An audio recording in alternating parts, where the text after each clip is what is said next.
think we're ready to get started.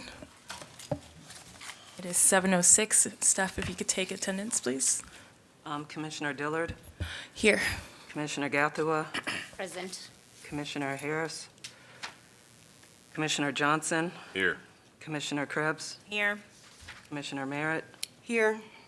Commissioner Nobis, Commissioner Rivera, Here. and Commissioner Traore. Thank you. We'll move on to the reading of Native American Land Acknowledgement.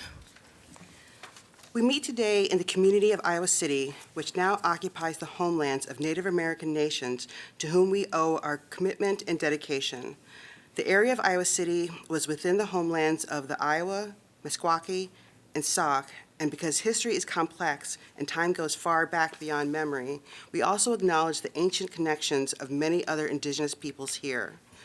The history of broken treaties and forced removal that dispossess indigenous peoples of their homelands was and is an act of colonization and genocide that we cannot erase. We implore the Iowa City community to commit to understanding and addressing these injustices as we work toward equity, restoration, and reparations. Thank you. Next, we'll move on to the approval of meeting minutes from March 2nd. Do we have approval? I'll make a motion to approve the minutes. I second. Any further discussion? Doesn't seem to be. Okay, Commissioner Dillard, Yes. Commissioner Gathua, Yes. Commissioner Johnson, Yes. Commissioner Krebs, Yes. Commissioner Merritt, Yes. and Commissioner Rivera. Yes. Thank you. Next, we'll move to agenda item number 4, which is public items on items not on the agenda. Is there anyone, first we'll go online to see if there's anyone online that would like to comment on anything not on the agenda. And I'm not sure if we can see that. No? Nobody's raising their hand. Okay. And is there anyone in the public today that would like to comment on anything not on the agenda today? Okay. Then we will move forward to agenda item number 5, which is a presentation on ARPA funds for inclusive economic development. Well, hello, TRC Commission. Happy to be here with you today.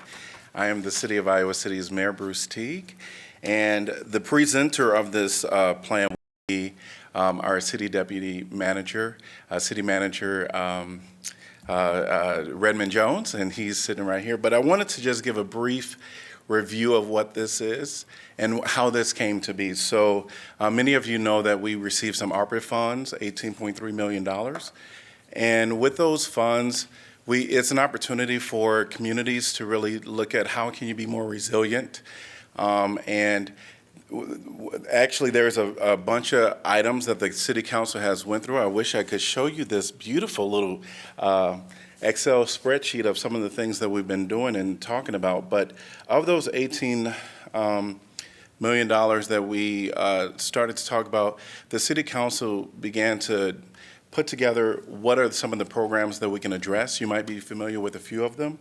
One that we've already done some awards to is the direct assistance payments. Recording in progress. We did 1.18 million.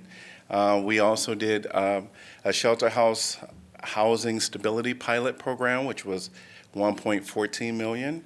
And there are some more things that we've done, such as the Forest View relocation project, and that's where individuals were living in a mobile home, and we knew that they needed to move into more safer homes, and so we did 1.7 million there. What I'll tell you is that there is more programs underway, and some that we anticipate will involve child care. But the one that we're going to talk about tonight is the Inclusive Economic Development Program, which is really geared towards underestimated businesses and entrepreneurs within our community. There's two things that kind of guided the council is our strategic plan, which I would encourage you all to really look at, as well as there was by Estique Planning, and they did the inclusive economic development plans. And Through that process, there were gaps and that were identified and some resources and opportunities that could really benefit our community. And so this $4 million that is going to be talked about today is kind of how that developed, and super excited to present it to you all today. We had two earlier presentations here at City Hall, one at 12 and one at 6 p.m. There's a lot of interest in it, which is great, and I think it's going to really give our city an opportunity to even be more resilient, even after COVID. As we know, there's a lot of challenges that people face during COVID. So happy to see each of you today, and I'm going to present our city Deputy City Manager, Redmond Jones, to do this presentation. Thank you. Thank you, Mayor, and thank you, TRC, for giving us the opportunity to present this really exciting program to you this evening. So the Mayor kind of gave you the background and our economic development support for underestimated businesses and entrepreneurs kind of was motivated if I can get this going, excuse me, okay, was motivated by the idea of getting ideas, concepts, preliminary proposals, and all forms of initial ideas together. There's a couple of approaches that we could have took. We could have taken like a request for proposals or request for qualifications, things of that nature, which are a little more finite and firm.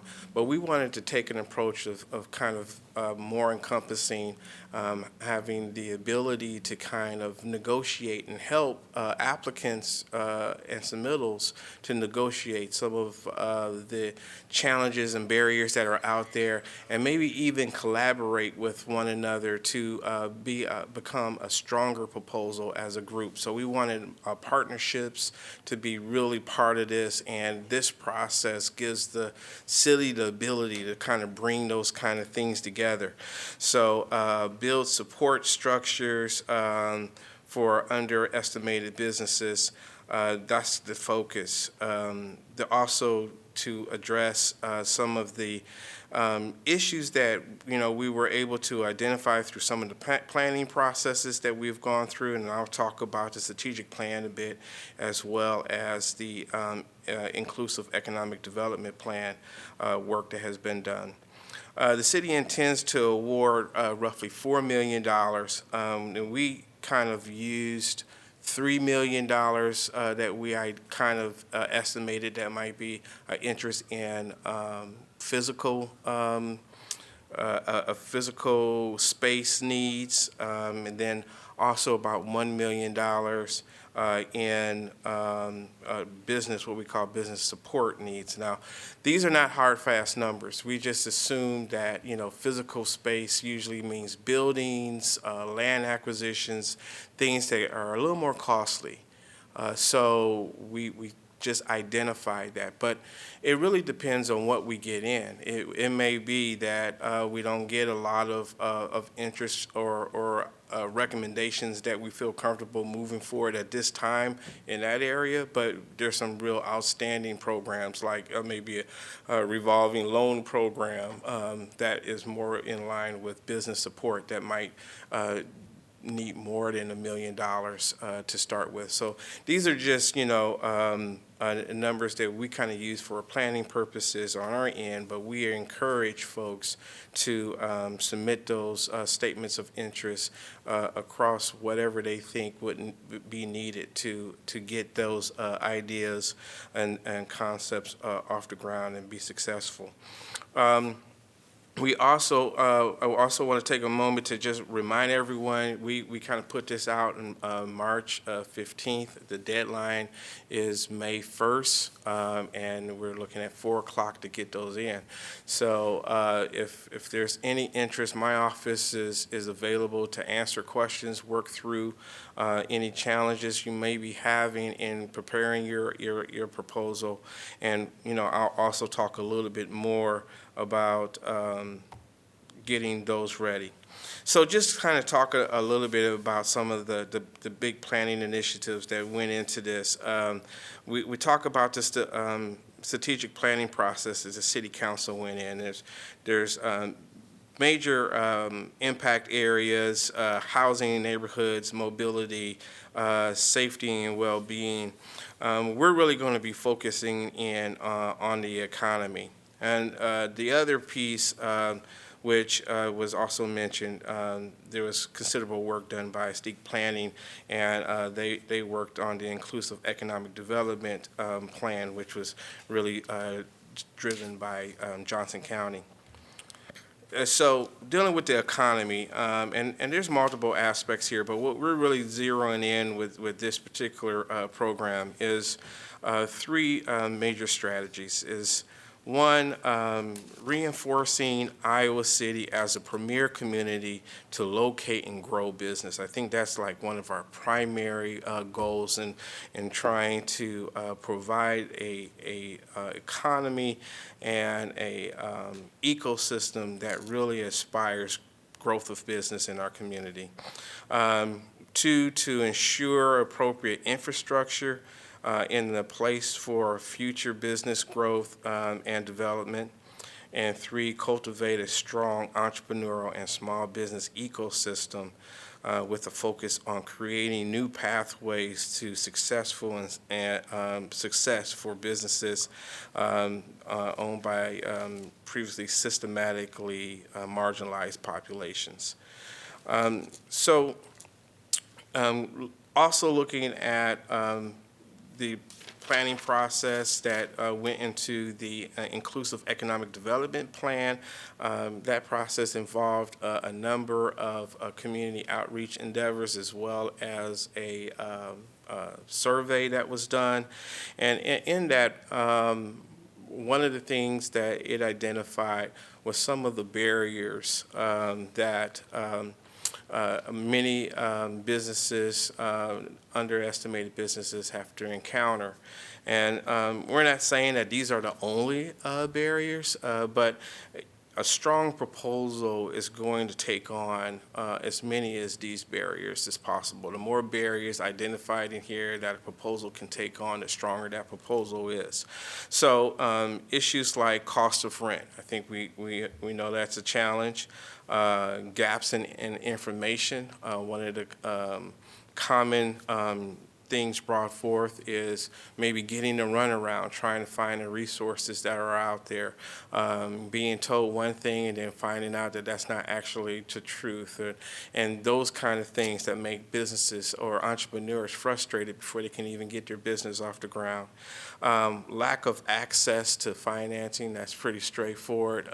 We know that there's been challenges in history with banking and in a number of underestimated businesses not having access. Missing support systems.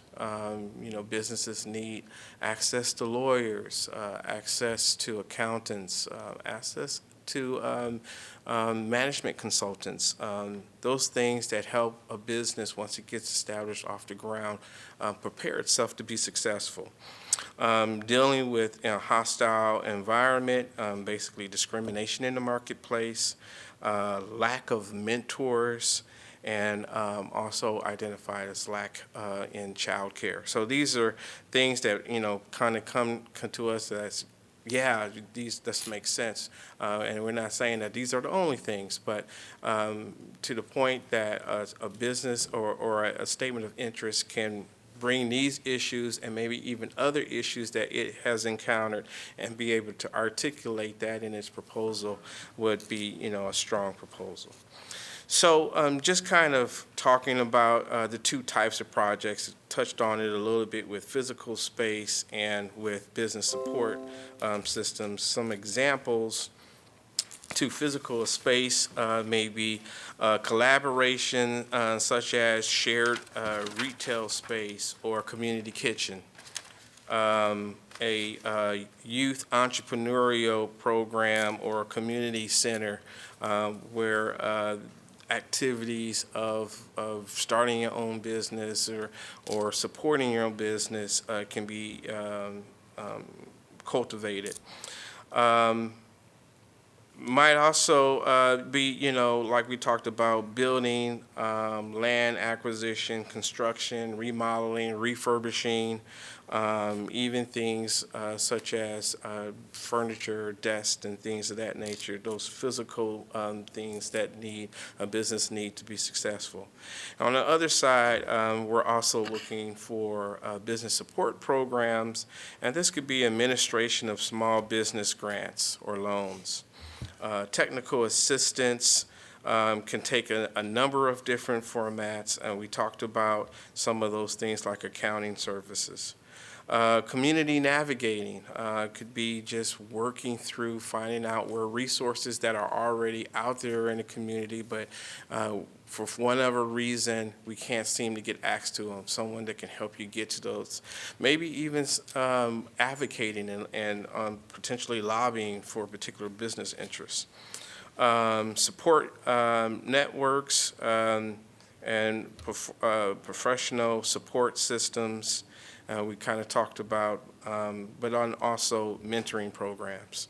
So these are just some of the ideas, and not limited to those, just some of the things that might get folks thinking about what statements of interest could look like.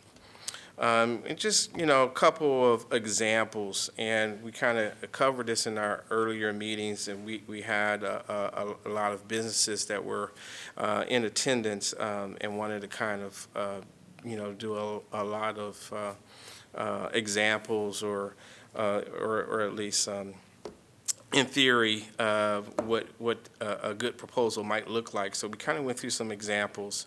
So, as an example of one that's not likely a good proposal is a single organization starts a daycare and wants to be a proposal.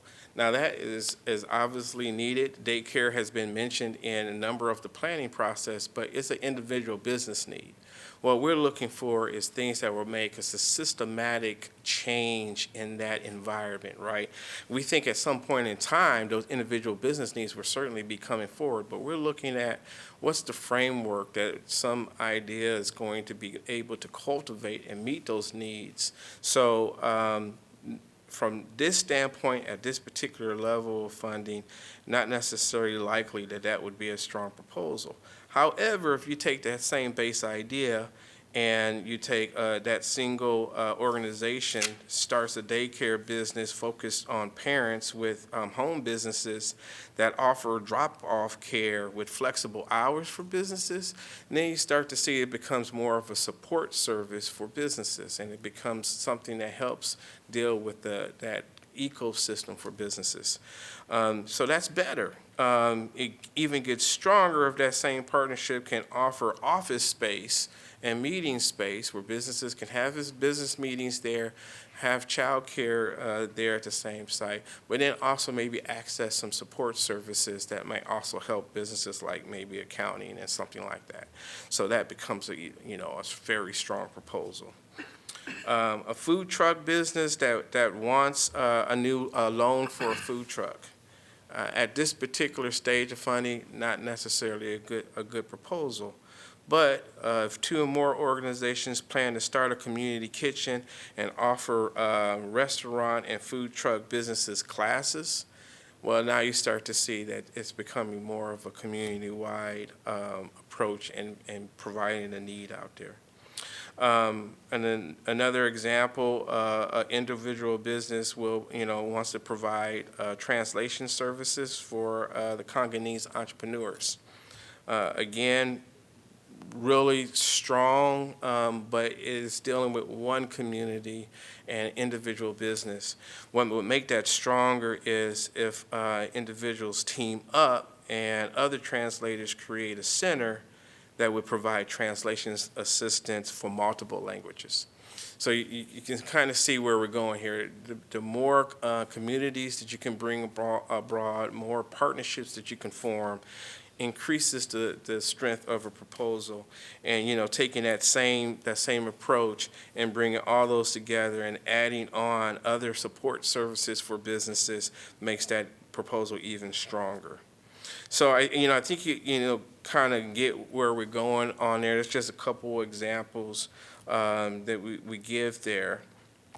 And by the way, I also am providing this presentation for those who are interested in having it by just sending me an email, and I'll make sure that they'll get them. I'm also forming an email tree full of businesses that are interested in this, so that as I get questions, I share those questions with everyone, so it helps everyone get a strong proposal together. So we'll be doing that. I'll also be sending out reminders as we move through this process, so that everybody knows when the deadline is coming and where everything stands, so that we can hopefully get a good turnout.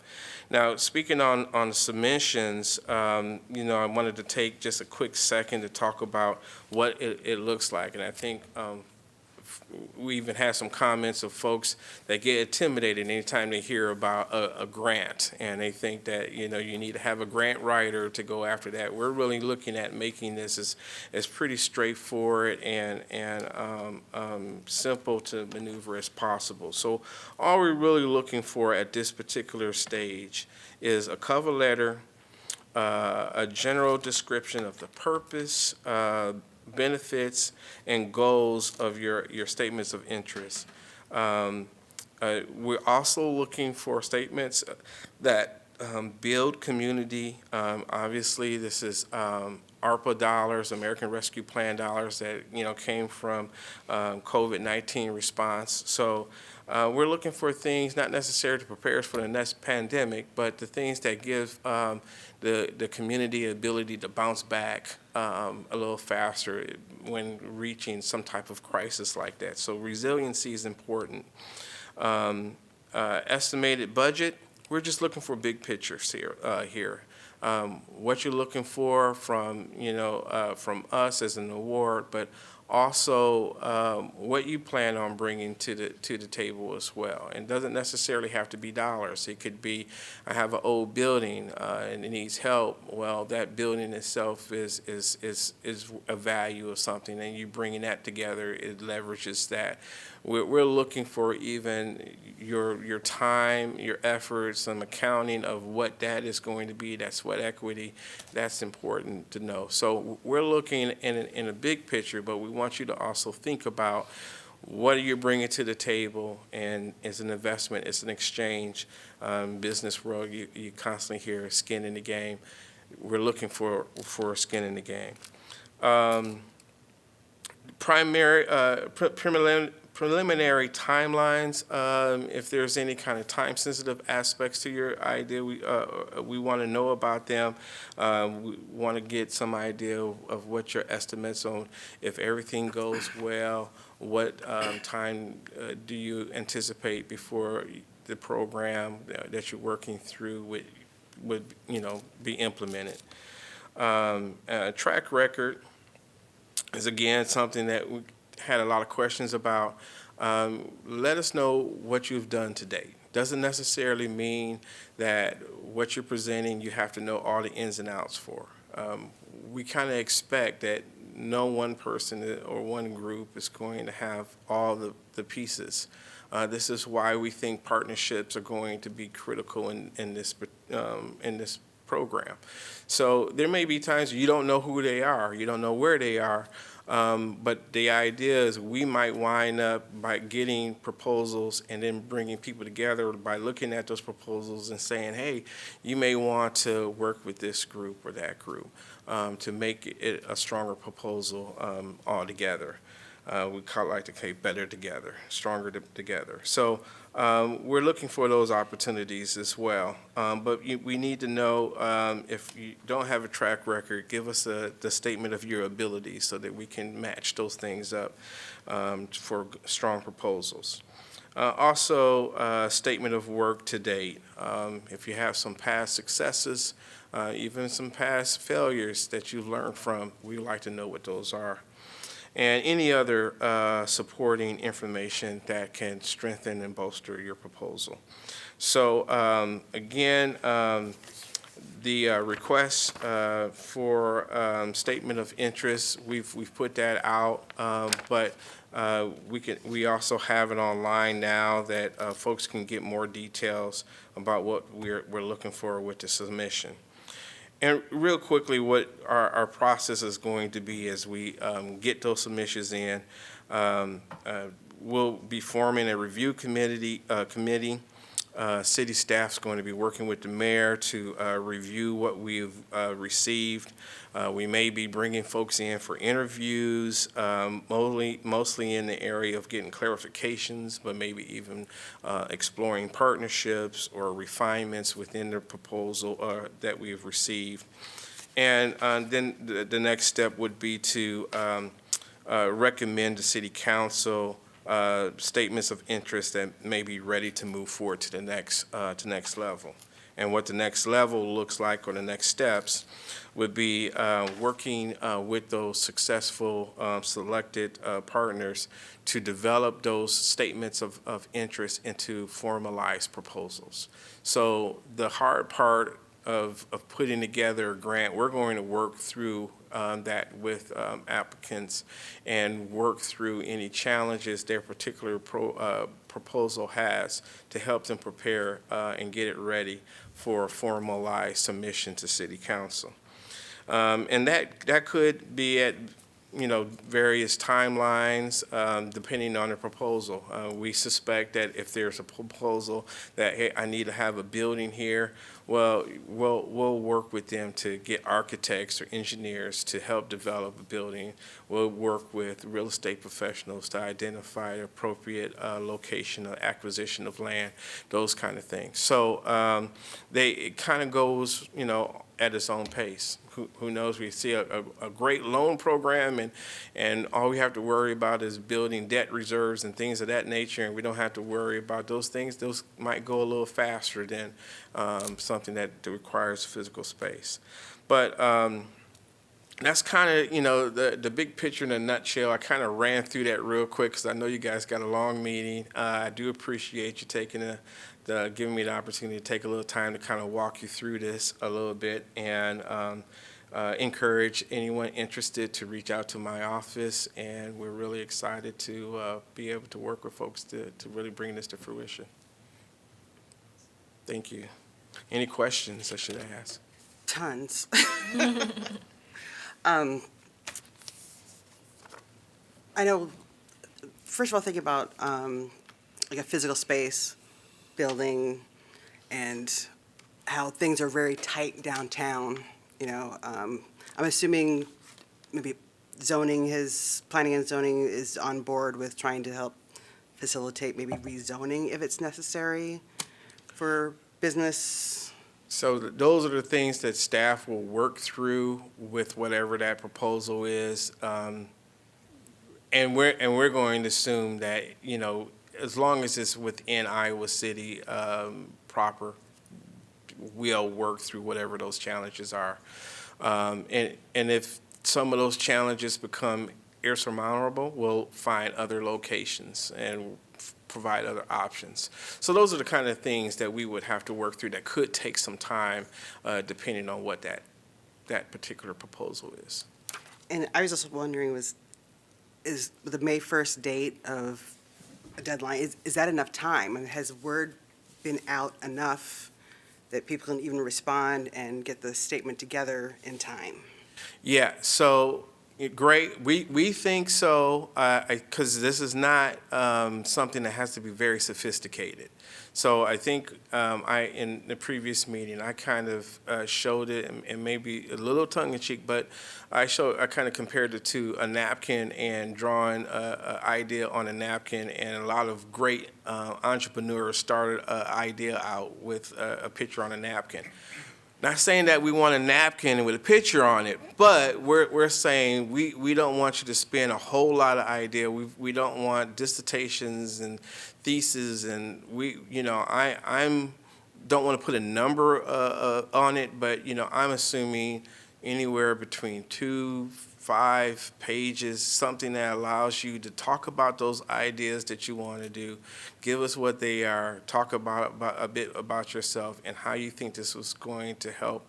You know, we want to see things that are sustainable, because we understand this is kind of a one-time infusion of dollars.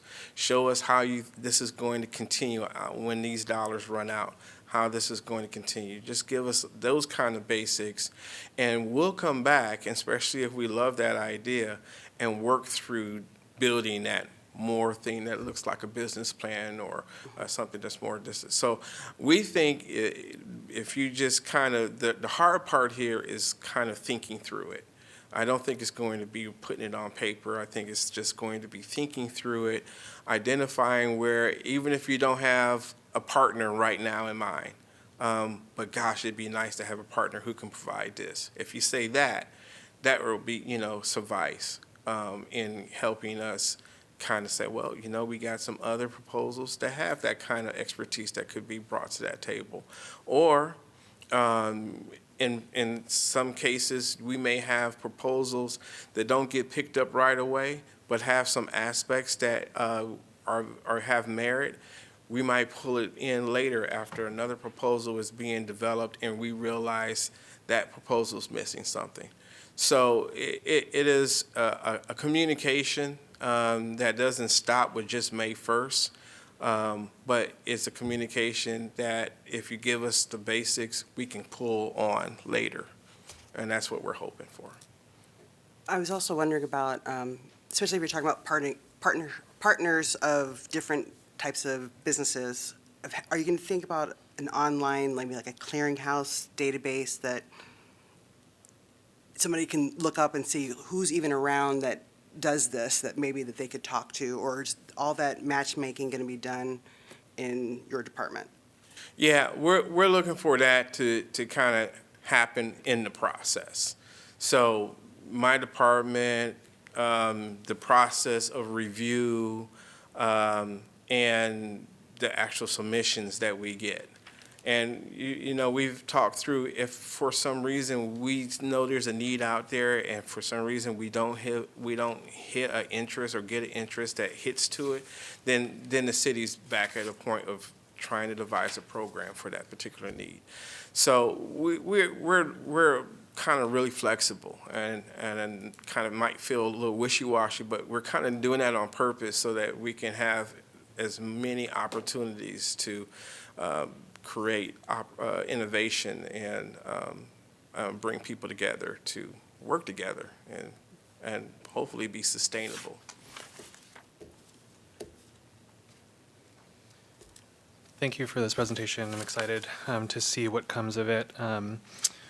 One question that I have is, I appreciate that within the connection to the strategic plan, and this is an economic program, there is kind of a focus for really lifting up folks coming from systemically marginalized populations. And I wonder, what variables your office is going to be considering when kind of defining systemically marginalized, and will there be any exclusion criteria for businesses or entrepreneurs that already have a sort of dominant sort of presence within the Iowa City community, and will they be kind of ignored in favor of folks who are a little bit greener?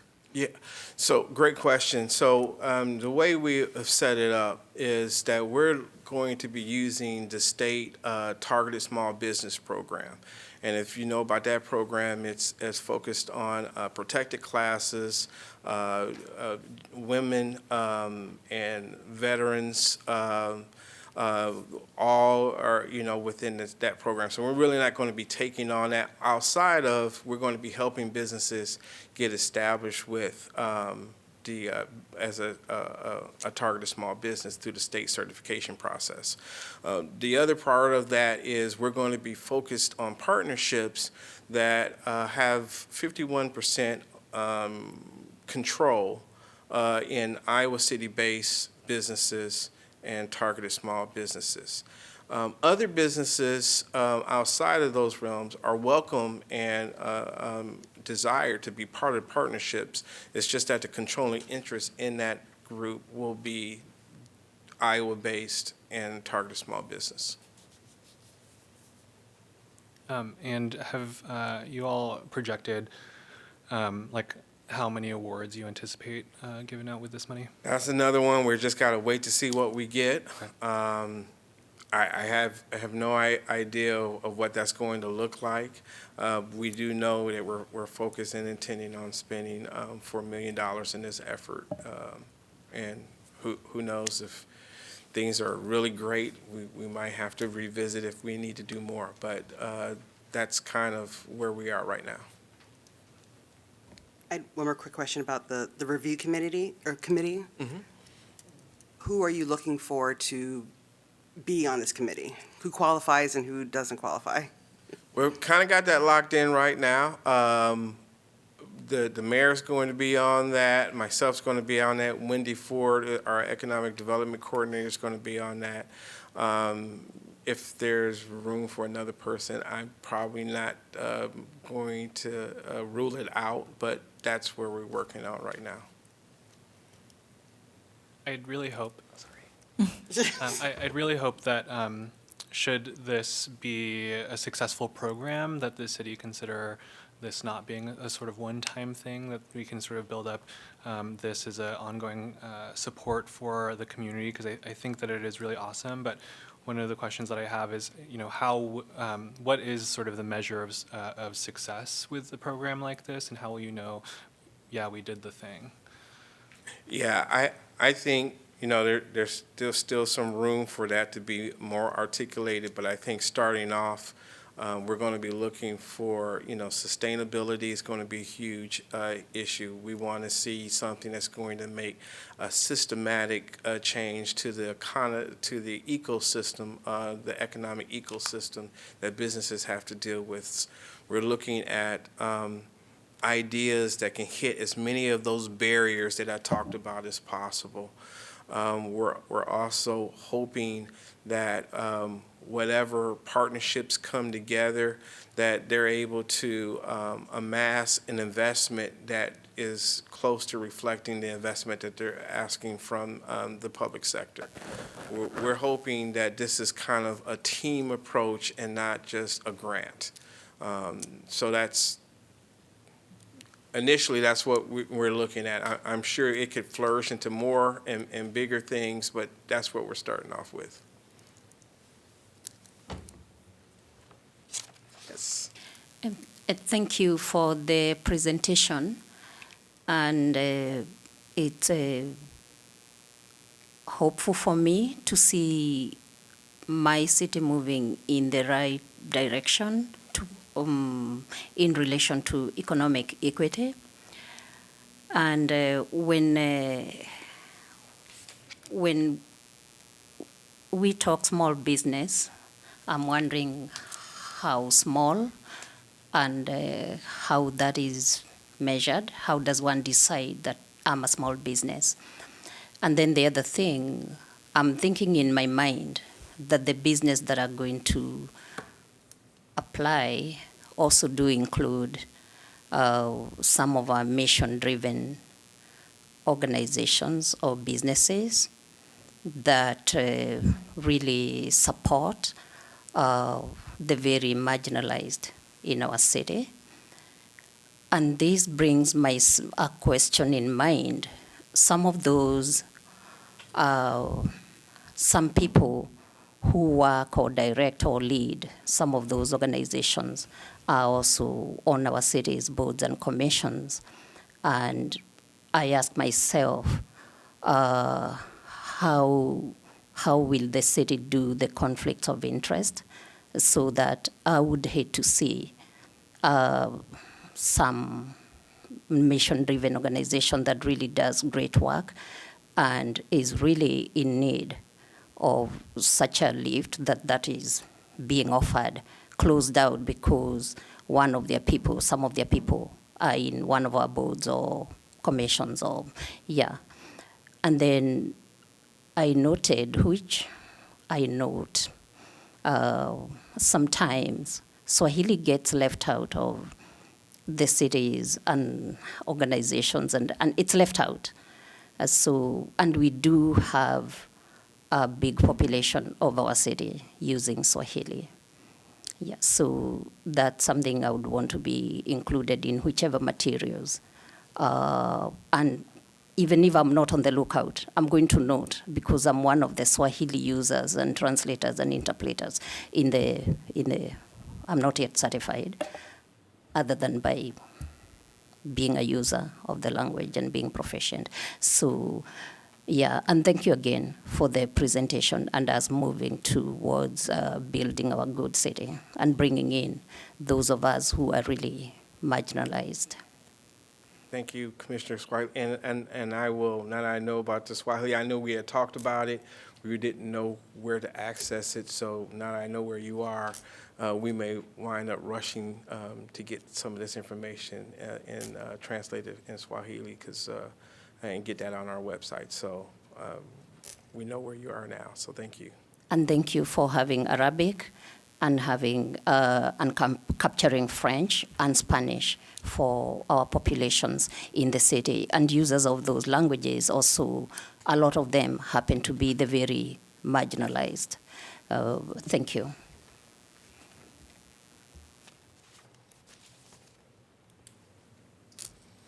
This is Commissioner Johnson. I don't have any questions as of right now. So far, things sound great, and look forward to this working out well for the city. Thank you. This is Commissioner Dillard, and I also want to thank you so much for coming here and presenting to us and just giving this information so that we can also spread out to the community. So thank you very much. Fellow commissioners, do we have any other questions? Are we ready to move on to the next agenda item? Okay, thank you so much. Thank you. Okay, so the next agenda item is Facilitator Services Proposal and Contract. That's right.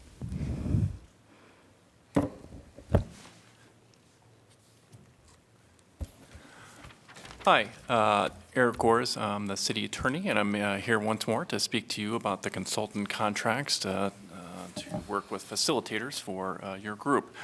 I guess I'll start with a recap. You may recall last time I was here, we discussed that we had draft contracts, which we shared with you, which incorporated the proposal that you had received from the group of, well, a number of entities, but that will be contained in 4 contracts. And my memory is you folks had reviewed it, were satisfied with the scope of work and the services that collectively these facilitators would be providing for you.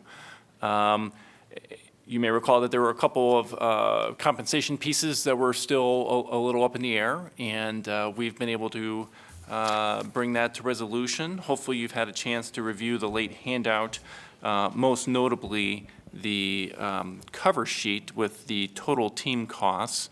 That's all been reworked and updated. I'd really like to thank V of Estig Planning and Annie Tucker for kind of taking the lead. As I mentioned, there are a whole bunch of consultants involved here, but they've really been the ones who have been my point of contact and have helped me, even if they're relating my questions related to contracts that are not theirs. Say the Native Partners contract, for example. So at this point, I'm satisfied with what we have, and I believe we're ready to send it out to the consultants for their questions and comments. But before I do that, it's my custom to circle back to our internal clients. As I think I mentioned last time, normally I don't do that at a public meeting, but this is a little bit of a different body. Normally it's a staff contract, or staffed contact that I'm working with internally. But here we are.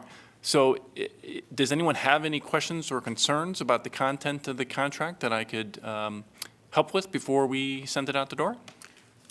Will we take public comment? I was thinking we would take public comment after everything was presented, but do we think we should do it now? I think that if the public has anything to say, then that should enter into our deliberations. Okay. Well, let's go ahead and take public comments before we move into our discussions. So is there anyone that would like to speak publicly about this agenda item? Thank you. Commissioner, my name is, good evening, Commissioners. My name is Selena Martin. I'm with the Help, Hope, and Love Foundation. I'm going to reflect, I did meet with a few of you all, I guess, a week or so ago, and I just wanted to re-elaborate on the possibility of having local or other possible project managers that might come in at a lower rate than the contract that you all have in front of you, and then those funds could be utilized to help the community better. And I also started doing some research, and I was hoping that we could meet at your gym like you had mentioned, and I will bring those proposals with me to let you all view those as well, because I do think we can get the same services for a much cheaper rate within our community. So I just wanted to let you all know that I'm working on that, and hopefully, possibly could have some other options that you may be able to use or think about. Okay? Absolutely. Thank you. Thank you. Offer still stands, absolutely. Awesome. So go ahead. Oh, see, I was just wondering about the liability, because that was one of the things that we kind of talked about before, but things weren't very clear. I wasn't sure if that was addressed in the contracts. Well, liability, I mean, we had a couple different discussions last time. One I kind of raised toward the end about defamation. Do you mean that liability? Or, Yeah, that, oh, yeah, okay. and- I'm sorry, what's your question about that? Well, I was just wondering if it was discussed with the facilitators and how to, like, whether protect the interests of the city or protect the interests of the commissioners with, I guess, some of the truth-telling. I'm not sure Right. if I'm expressing it Well, correctly. no, is the answer to the question as to whether or not I've had any further conversation with the consultants about that topic. Frankly, that would be something I would normally discuss with them once they're on board. We would maybe have a kickoff meeting, something like that, and we would say, okay, now be aware that here's this issue, and we're gonna, how do you plan to address this issue in your truth-telling and in your final report and so forth. I would anticipate approaching it then. And then, again, I think we talked about is if the facilitators, if somebody were to leave the group of the facilitators, how that was going to be made up. Has that been discussed? No, and I assume you're kind of referencing the 3 Native partners, for example. Could be, I mean, yes, but it could be in any of them, really. Sure, But, right. No, I understand it could be, well, I guess I would address it in this way. As I think I mentioned last time, sometimes we have consultant contracts, and in them we specifically indicate who our person is. Not just that we're signing with company X, but we want John Smith with company X. And John Smith will be the principal contact and will, be the principal in the project, and all that kind of thing. Obviously, in the case of the 3 Native partners, they're with individuals. That is, there is no kind of intermediary, LLC or corporate entity. So, we've already achieved that end there because the contract is with those 3 people as individuals.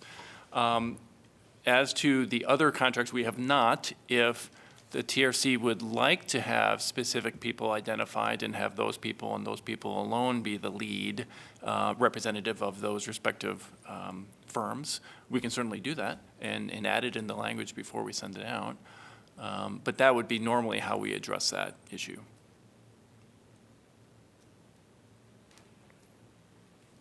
Any further questions or discussion for Eric?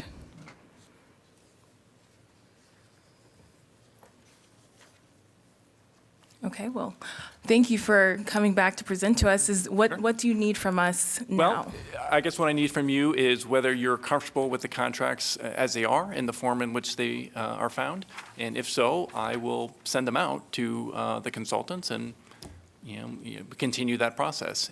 If instead you folks want to see some changes of the sort that you folks were just, mentioning, we can certainly have that discussion either now or later. If it's going to be later, please let me know, and I will hold off from sending those out. Mm-hmm. Stephanie, do we need a motion on this? Well, I wasn't sure if you wanted to open it up to people on Zoom, the public. Oh, are there people on Zoom? Are there people? Yes. Okay. Yes, we would like to do that. If there's anyone on Zoom that would like to comment?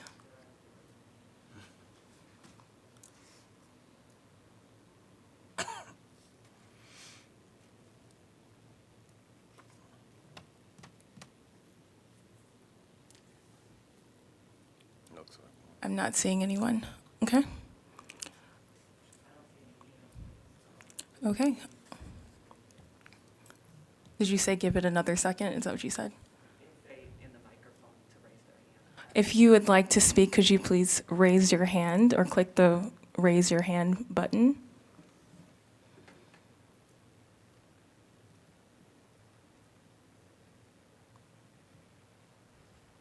Okay, I think that's everyone. Is there any further discussion?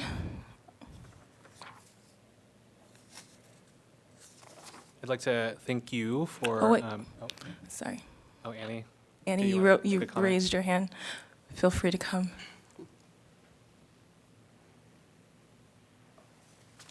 So Annie Tucker. So I've been thinking about y'all being on the cusp of being able to start planning the specifics of what you're going to do. And you've got these contracts and all that stuff as something that has to happen before.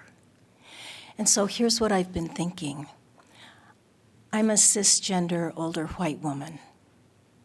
When you get to the point soon where you're making your plans, it may be that you think, we really want somebody of a different demographic doing this or that.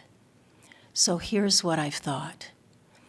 What we can do in the nonprofit that I work for, which is named, and I'm named in there, what we can do is we've arranged for an internal process. So if you have other people that you want to do it, that they can subcontract through our nonprofit. So I already set that up. So we would only charge the fees that we wouldn't have an administrative fee, but there would be fees for the checks because we're so small, we don't do the checks, for example.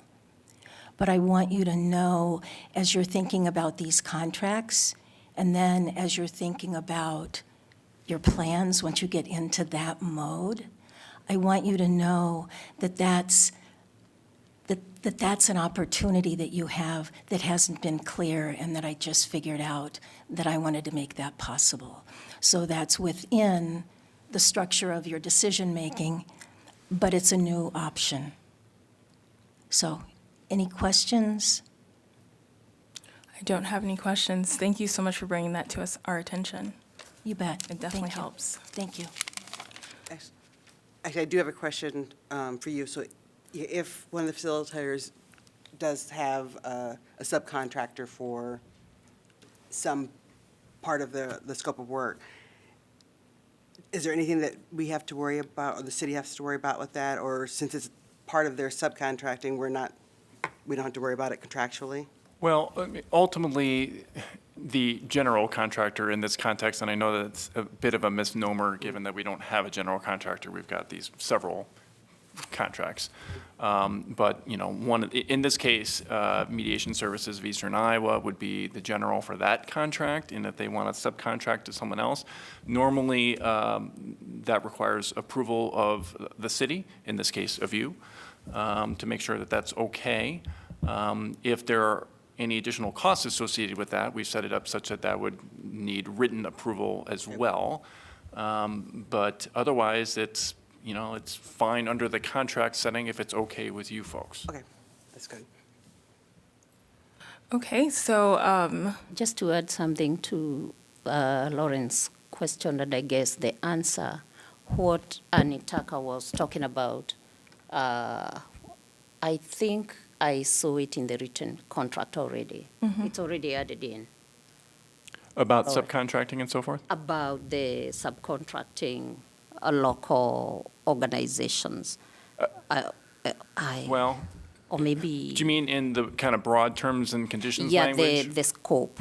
And I also saw something like $10,000. Right. Now, as part of the Healing Partners contract, they have asked for $10,000 that they can distribute to, I think they call local groups in this, in the spreadsheet.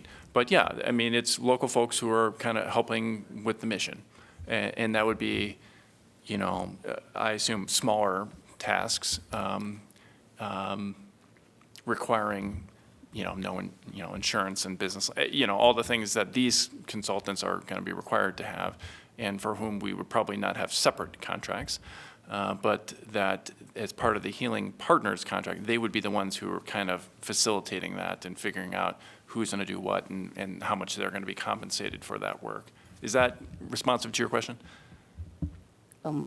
I was thinking that's what your question was, and I was thinking that's what Anitaka was talking about, or you're talking about something that might arise in the future, Anitaka.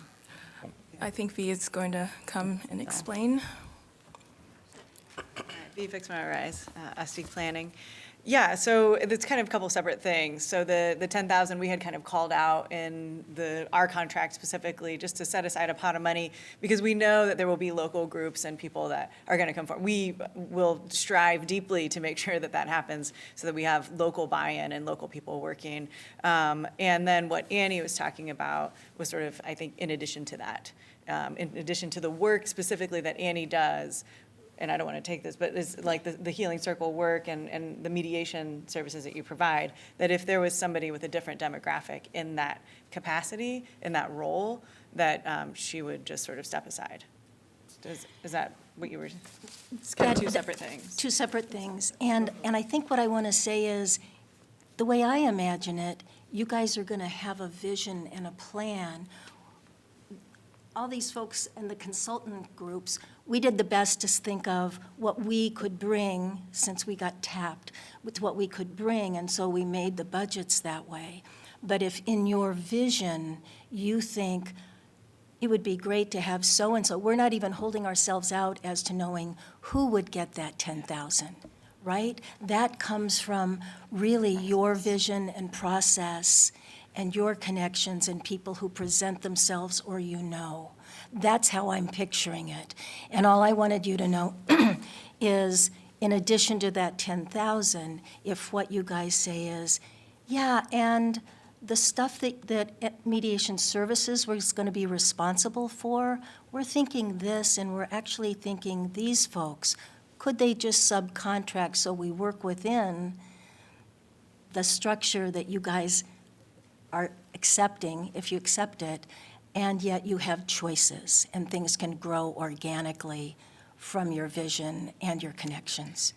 I think to add to that, what Annie is really offering is the liability is still on Eastern mediation services. So that's kind of the cover. But of course, as Eric pointed out, that would be upon your approval. But really, totally. it's collaborative effort anyway, is where it stems from. And so sort of in addition to. Thank you for clarifying that. I think that's a great thing that you're bringing up. I'd be remiss to not bring up the amazing conversation we had last week, 4 of us getting with other community members, talking about how we can collaborate. And if you're listening, I hope you can hear this as an opportunity where you can be partnered with us, especially for the community members that were concerned that the people that would be on the street, on the ground, would not look like those people and would not be able to serve them. So I'm hoping that this would help bridge that concern and alleviate any, fears that people have that people that don't know them are going to be coming to try to take over. So Thank you so much. Yeah, absolutely.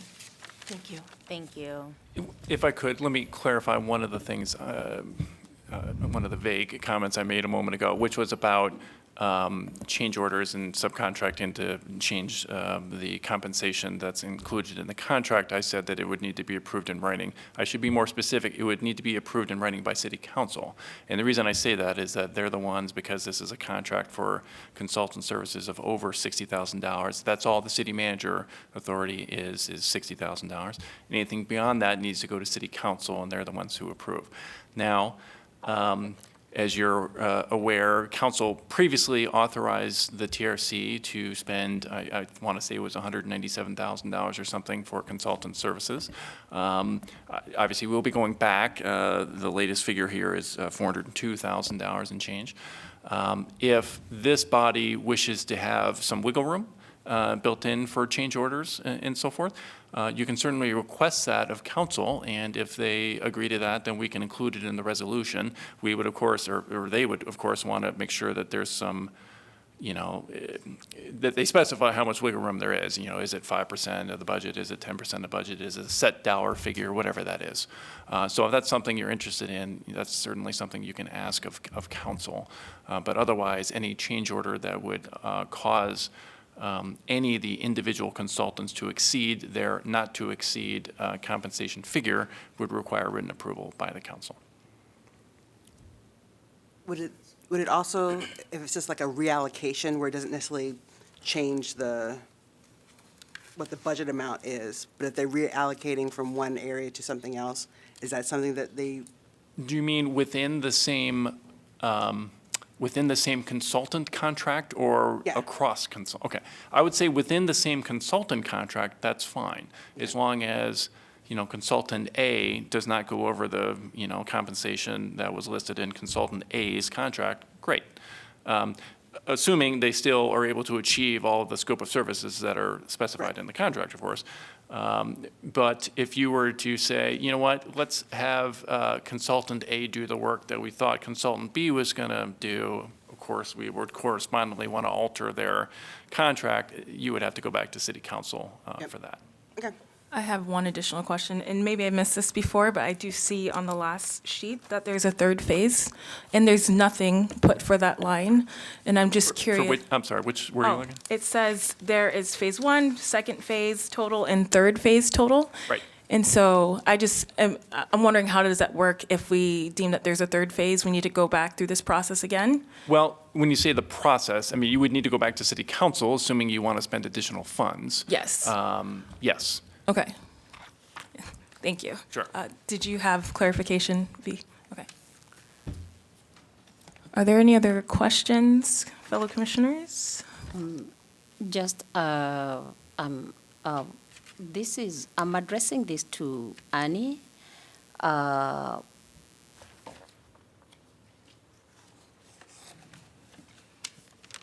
In connection to what Eric has just clarified, whether if some of the work, we move organically and it moves to another still you subcontract, is that within the cost that you have projected right now, or would it be something new? So wait, I don't understand what you're asking me. When I say that there'll be, go ahead, let's do it again. Just in case there happens to be other local groups that when you said you stepping aside and then subcontracting with another maybe local group.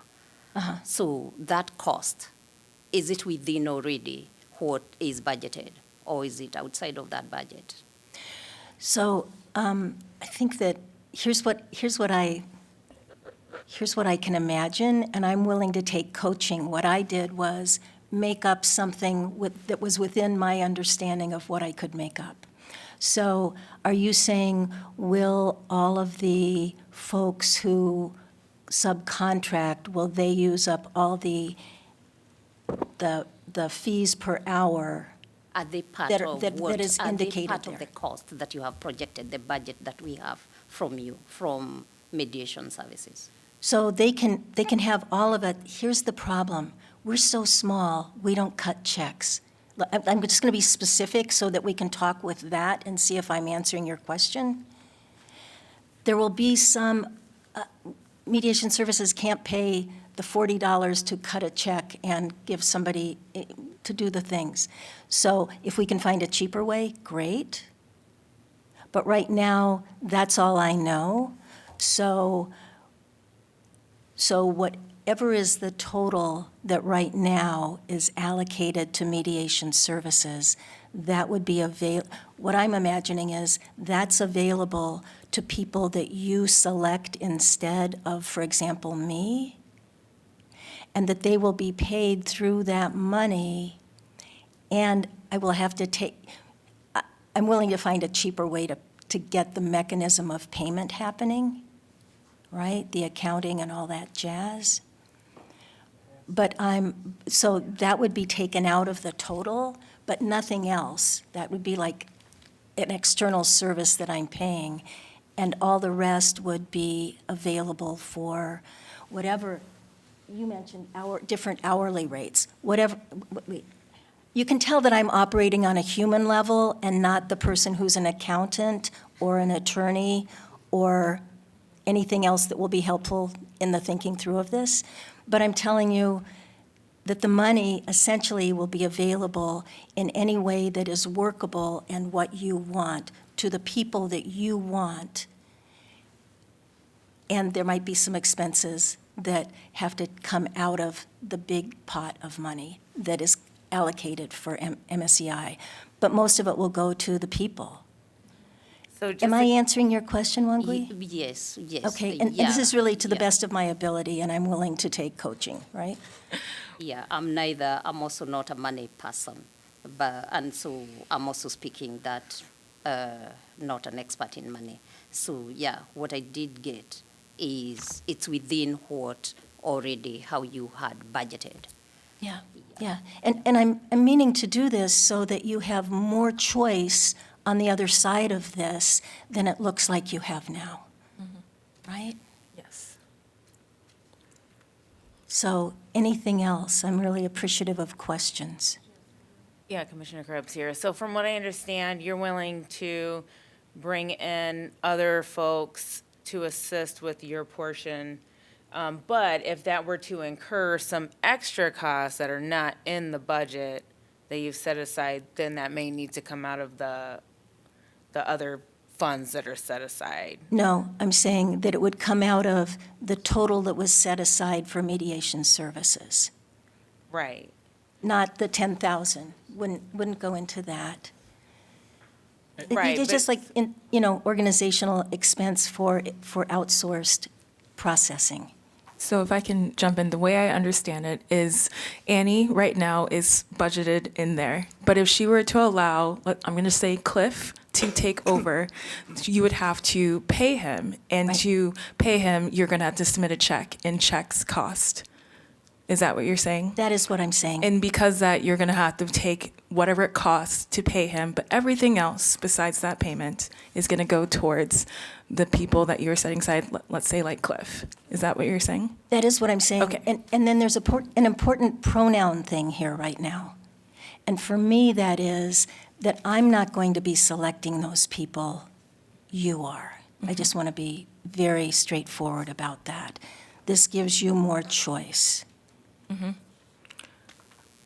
Yeah, We appreciate your partnership. Absolutely. thanks. Okay, are we ready to move on to the emotion that was about to be? Go ahead. I've noticed one more. No, sorry.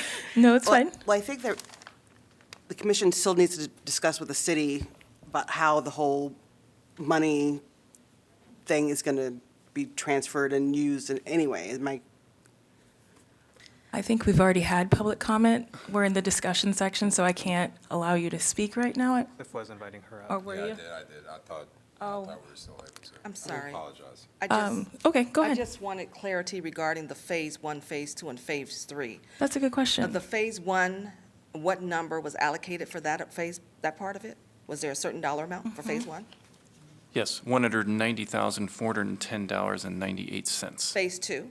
$202,310.22. So basically, what you're saying is if there's possibly a Phase 3, that $402,000 could grow exponentially.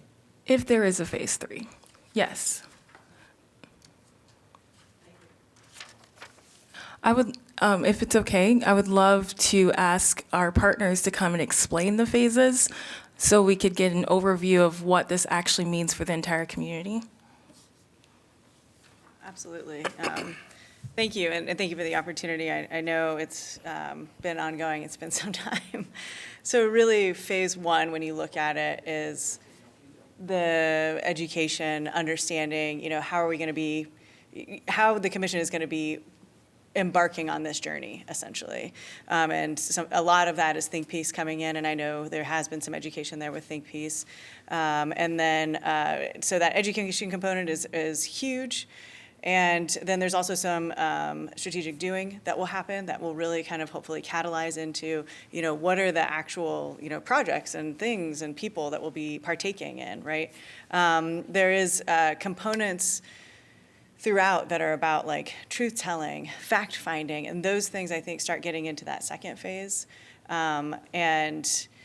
This is a process that, Think Peace and Kearns and West have undertaken before. Your local partners that you see here, we're here with you along this journey, and we have been for almost 2 years now, right? So like the third phase really is just it's a question mark because we don't know where this will go. Through the truth-telling, through the fact-finding, our job is to make sure that we get to a place with you so that we can all come together and have, here's some recommendations at the very end. We broke it up into 2 phases so that after the first phase, we could say, okay, like, what did we learn here? Where can we shift? So there's a pause, is I think how we described it, to just sort of ruminate on what it is that we learned, so that that second phase, we can go into it, a little bit clearer-eyed, understanding, we're working together, and then after that second phase, deciding, does there need to be a third phase, knowing that we're trying to get to those final recommendations. And I understand that it is a big number. I've sat in this audience when the first proposal came through and was like, oh my gosh, that's so much money, going to professionals that don't even live here. And so fast forward 2 years later, and here I am standing before you, and knowing that there's so many of our community that feel the same way. I truly want to recognize that. And so we've tried at every turn to say, we want to set aside money. We want to find our partners. We want to make sure that people are included. A Truth and Reconciliation, commission process has to do that fundamentally, make sure that we are including as many people as possible. I mean, look at this commission. It's unlike any other that the city has, right? So that's kind of in broad strokes what those first, second, and then potential third phases are really about, and those pauses in between. As your local partners, we've been trying to kind of, usher things forward, making sure that things are, communicated as well as we can. We do have our out-of-state partners that we have been in communication with. We ask questions, we stay in touch, making sure that the contracts are moving forward, answering those questions. So that's kind of like the evolution of where we are today. And I don't want to exclude others that have a wealth of knowledge and experience. We don't want to leave any people behind. We want to make sure that we're moving forward together. So truly coming forward as a collaborative process as best as we possibly can. Obviously, we can't reach everybody and all of those kinds of things, but I think putting that good faith effort forward and being willing to be open and be able to pivot to make those changes alongside you, and to learn and grow alongside you. So. Thanks, Vee. I do have one last question to put you on the spot. What would you say to people that the number is just absolutely shocking again this time? What would you say to them? I guess I would say, what does institutionalized racism cost? What does it cost to look at a system that has caused so much oppression and harm? What do you think it would cost to actually take that step forward? I'd say it's way more than what we just asked for. Thank you.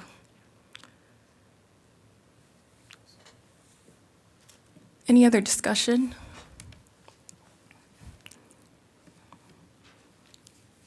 It looks like we can move forward. Are there any motions? So the next step is to send this out then, or to send this to city council for their approval? Or Well, no, the next step would be to send it to the consultants. If you're satisfied with the form that those contracts are in now, then we would send it to the consultants, and assuming that, they're satisfied as well, then we go to city council and seek their approval. Okay. Between the two of you, do you think that we need a motion on this, or do we just say that we approve? Yeah, I mean, consensus would be fine with me if it appears that there are at least 4 nodding heads that are ready for this, then that'd be fine with me. If you want to take it in the form of a motion, that's fine too. Does anyone have any opposition to this being taken to the next step and sent to the listed consultants? Okay, we'll send it out. We're nodding heads. We're all on board with it. That's all I need. Thank you. Do you have any other additional questions for me before I excuse myself? So once, hopefully, you get it signed, the next step is to bring it back to us, or it goes straight to city council? Well, assuming there are no substantive changes proposed by the consultants, the next step would be council. The contracts would be signed contingent upon city council approval. That is, there's no one going to be signing it on our end until council approves. They're the ones who have the authority for this dollar amount. And the soonest that it could get to city council would be next month? It would, in all likelihood, be next month, yes. I mean, our next city council meeting is on the 18th of April, and it would be shocking to me if they could all be turned around and returned, and yeah, that would be awfully surprising, but I'm open and willing to be surprised. I can sign it right now. Well, I want to thank everyone for this process. That's been 2.5 years in the making. As always, we are looking forward to all of our community partnerships and, making this a better community. So, thanks. I'd like to echo that. I mean, I think that every time we take a step forward, I get really emotional because this has been a long process. And as much as, I've been sitting with this, I also appreciate all of the hard work that has gone into this. There's been a lot of sort of imagination and reworking and criticism, and then more reworking and more collaboration and decentralization. And I've just been so impressed with how this process has unfolded, including some restorative justice, I think, inspired processes that have gotten us to this point. And so I just have the utmost respect for all the potential consultants for getting us to this point. I think we have the best proposal that we can have for Iowa City. I think that it's exciting to hear that everyone's on board to continue working with us if we do want to pivot or flex. And I know that this is a pretty kind of novel process for you too.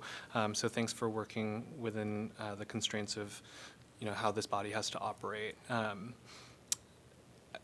I especially want to thank the potential consultants for all of the sort of free work they've already done for this. They've been Yes. doing this for 2 years already, educating us, working with us, going through the grind. That is not lost on me. So thank you. I just want to clap. Thank you, guys. So are there any further things we want to discuss on this agenda item? Are we ready to move to the next one? Yes? Okay, we will move to the next agenda item, which is correspondence, and I don't believe we had any correspondence, so we'll move on to agenda item number 8, which is the Iowa City Community School District Elementary School Performance Incident Update. And I'm going to ask Commissioner Krebs or Merritt if there are any updates. Yeah, so we're still working with the schools. I actually hopped in as best as I can into one of the DEI meetings last night. And one of the members has been going through the Rethinking Columbus book, and so far feels that this does not interfere with the House,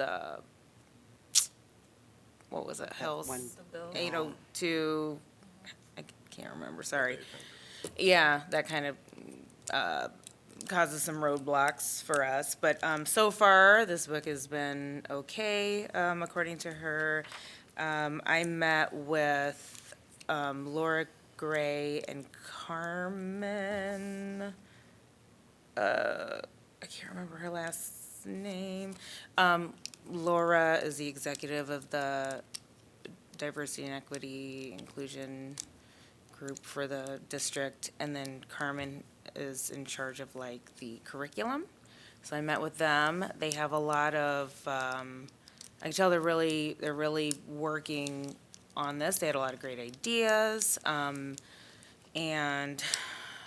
they've been really good about like reaching out. So hopefully we'll see some things moving forward. trying to remember, I feel like I'm forgetting something. I will mention it at our next meeting if I remember. And if you remember, you can always send an email to Stephanie and she'll distribute Oh, it to all yeah, of us. perfect. Yeah, they've got some exciting stuff that they're working on, so it's really awesome to be able to work with them and even join the meetings. I like hearing what's happening in our schools, so. Any other discussion on this agenda item? If not, we will move on to announcements of commissioners and staff. Staff, do you have any? Okay, commissioners, do we have any announcements? Go ahead. I'll just remark on some of the recent legislation that passed through Des Moines, specifically with regard to huge restrictions affecting trans youth in our state, including freedom to use the appropriate bathroom that students wish to use in our public schools, as well as the ability for transgender youth in our state to access medical and surgical affirming, gender-affirming health care. This is so discriminatory and affects a lot of youth that I work with. And as we know, with all sort of laws and systemic movements that that target groups of people, they target the people of color within those groups more. Right, so the people who suffer most from this are trans youth of color. I can't think of a more marginalized group, and in whatever way, this commission can continue to just keep intersectionality in mind as it moves forward, revealing truths of those who have been oppressed in our community, that have been affected by laws like this. I hope that we continue to pay attention to those and include those in the work. Thank you. Anyone else? For announcements, we had the Golden Gloves over the weekend. I just wanted to thank everyone, including Think Iowa City, and everyone involved in all their time, hard work, and effort. This was historic, first time bringing this tournament to Iowa City out of our capital. With that being said, we had a little bit of drama behind closed doors when it comes down to the gloves, but despite that, I just want to thank everybody for the hard work and effort that they put in. Also, I will be freed up a lot more after we get back from the Nationals. We now have a national or a champion from Iowa City on their way to represent us at the Nationals, which is a beautiful thing.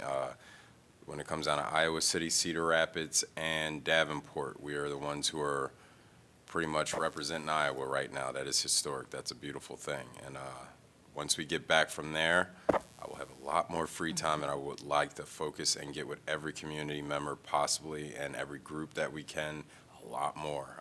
This has just been taking up my time because this is my life on the outside. And but other than that, it does not mean that I take away from or don't care as much about everything else going on.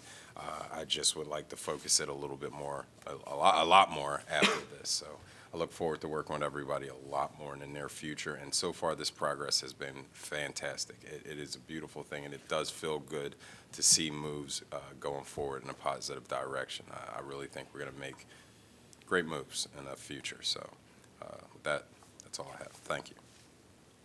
Anyone else? Yeah, just some thoughts. And